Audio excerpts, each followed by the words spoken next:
उत्तर प्रदेश के जिला बरेली में हाईवे पर उगाई करते रंगे हाथों पकड़े जाने के बाद तत्कालीन एसपी ट्रैफिक कल्पना सक्सेना की हत्या की कोशिश करने के 15 साल पुराने मामले में एंटी करप्शन कोर्ट के स्पेशल जज सुरेश कुमार गुप्ता ने सिपाही रविंदर सिंह, मनोज कुमार और उनके मददगार ऑटो चालक धर्मेंद्र को दोषी करार दिया।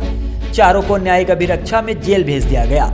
अदालत 24 फरवरी को सजा सुनाएगी। तीनों सिपाही उस वक्त ट्रैफिक पुलिस में तैनात थे। हालांकि इस घटना के बाद तीनों को बर्खास्त कर दिया गया था। आईपीएस कल्पना सक्सेना इस वक्त गाजियाबाद में एडिशनल कमिश्नर के पद पर तैनात है। बरेली की तत्कालीन एसपी कल्पना सक्सेना ने इस मामले में कैंट थाने में रिपोर्ट दर्ज कराई थी। सरकारी वकील मनोज वाजपेयी के मुताबिक कल्पना सक्सेना ने अपनी तहरीर में कहा था कि 2 सितंबर 2010 को उन्हें गोपनीय सूचना मिली थी कि ट्रैफिक पुलिस के कुछ सिपाही कैंट थाना क्षेत्र में फरीदपुर रोड मजार के पास हाईवे पर ट्रकों को रोककर अवैध वसूली कर रहे हैं। वो अपनी सरकारी गाड़ी से शाम 5 बजे मौके पर पहुंची तो पाया कि फरीदपुर की तरफ से आने वाले कुछ ट्रक सड़क किनारे खड़े थे। सड़क के दूसरी तरफ मजार के पास सफ़ेद मारुति कार खड़ी थी। कुछ लोग कार में बैठे थे और कुछ उसके पास खड़े थे। अपनी गाड़ी ट्रकों की आड़ में खड़ी करके वो अपनी हमराह और ड्राइवर के साथ पैदल कार के नज़दीक पहुंची तो कार में पिछली सीट पर सिपाही रविंदर और राघवेंद्र बैठे देखा। एक की नज़र उन पर पड़ी तो उसने चिल्लाते हुए ड्राइविंग सीट पर बैठे सिपाही मनोज से उन्हें मारकर भागने के लिए कहा।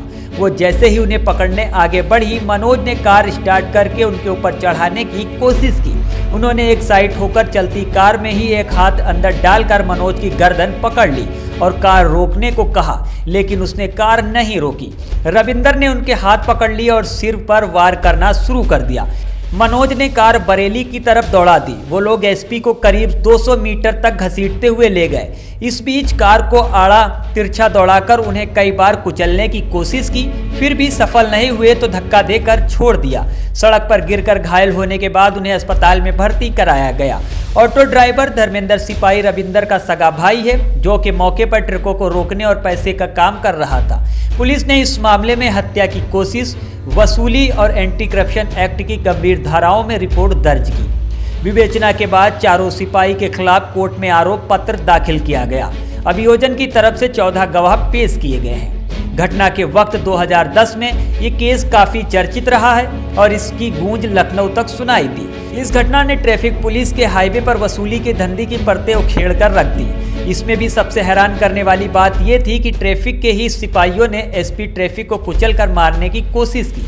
हालांकि एक तथ्य यह भी है कि आईपीएस अफसर होने के बावजूद कल्पना सक्सेना को आरोपियों को सजा दिलाने में लोहे के चने चबाने पड़ गए। घटना के वक्त उनके साथ गए ड्राइवर और हमराह दोनों अदालत में मुकर गए थे और विवेचक भी सबूत मिटाने के आरोप में घिरे थे।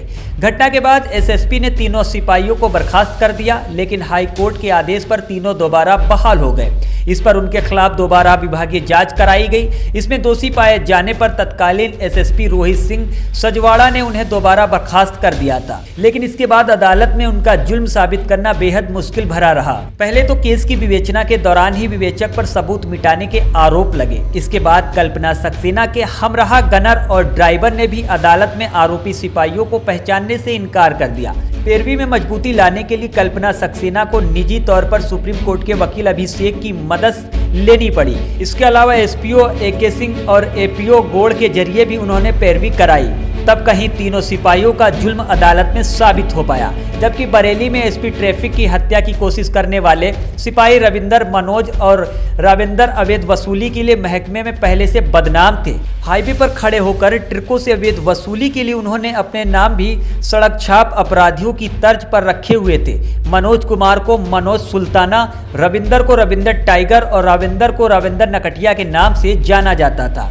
आईपीएस कल्पना सक्सेना के मुताबिक घटना से कुछ ही दिन पहले शासन से हाईवे पर अवैध वसूली रोकने के निर्देश दिए गए थे। इसके बाद उन्होंने पूरे महकमे में साथ में बैठकर किसी को भी अवैध वसूली में लिप्त पाए जाने पर कड़ी कार्रवाई की चेतावनी दी थी। लेकिन 2 दिन बाद ही तीनों आरोपी सिपाही ऑटो ड्राइवर धर्मेंद्र के साथ हाईवे पर वसूली करते हुए रंगे हाथों पकड़े गए।